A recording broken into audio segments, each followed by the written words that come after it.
Upload করেছিলাম, আজকে আরও কিছু এমসিকিউ করছি ক্লাস 11-এর ফার্স্ট সেমিস্টারে ওয়েস্ট বেঙ্গল বোর্ডের।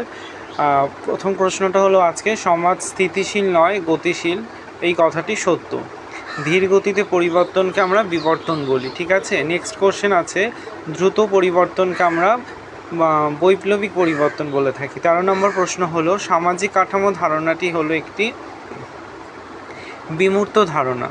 14 নম্বর প্রশ্ন, সমাজতত্ত্বের আলোচনায় সামাজিক কাঠামোর ধারণাটি আমরা প্রথম প্রবেশ ঘটে 1850 সালে।